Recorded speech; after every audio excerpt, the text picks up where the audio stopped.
சாதாரண சாமானியன் விவசாயி வயிற்றிலே பிறந்த எங்கள் அண்ணன் எடப்பாடியார் சட்டமன்றத்தை கூட்டினார், தீர்மானத்தை போட்டார்.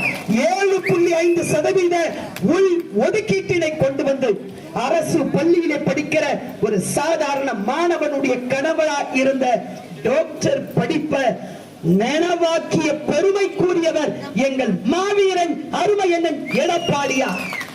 3 வருஷமா 500 வணக்கம். இன்றைய செய்திக்காக PRD தங்கம் வலைதள செய்தி சேனலின் செய்தியாளர் ஈஸ்வரன்.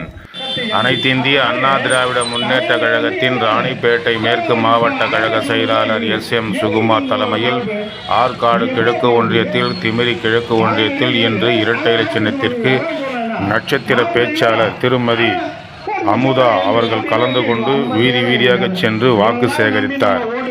அவருடன் முன்னாள் சட்டப்பேரவை உறுப்பினர் VKR சீனிவாசன் அவர்கள், ஆற்காடு கிழக்கு ஒன்றிய செயலாளர் வளவனூர் அன்பழகன் அவர்கள், கலவை பேரூராட்சியின் செயலாளர் திரு சதீஷ் அவர்கள், திமிரி கிழக்கு ஒன்றியத்தின் செயலாளர் சொரையூர் குமார் அவர்கள் மற்றும் அனைத்திந்திய அண்ணா திராவிட முன்னேற்ற கழகத்தின் தேர்தல் பணி பொறுப்பாளர்கள், தொண்டர்கள் மற்றும் திமிரி கிழக்கு ஒன்றியத்தில் கலவை பேரூராட்சியில் ஆற்காடு கிழக்கு ஒன்றியத்தில் உள்ள அனைத்து இந்திய அண்ணா திராவிட முன்னேற்ற கழகத்தைச் சேர்ந்த தொண்டர்கள் கலந்து கொண்டு வீதி வீதியாக சென்று இரட்டை சின்னத்திற்கு AL விஜயன் அவர்களுக்கு வாக்களித்து அரக்கோண பாராளுமன்ற தொகுதி உறுப்பினராக தேர்ந்தெடுங்கள் என்று பொதுமக்களிடம் நேரடியாக சென்று துண்டு பிரசங்கள் கொடுத்து, இதற்கு முன்பாக அனைத்து இந்திய அண்ணா திராவிட முன்னேற்ற கழக ஆட்சி காலத்தில் செய்து வந்த சாதனைகளை பொதுமக்களுக்கு விளக்கமாக எடுத்துச் சொல்லி இரட்டை இலை சின்னத்துக்கு வாக்கு சேகரித்தார்கள்.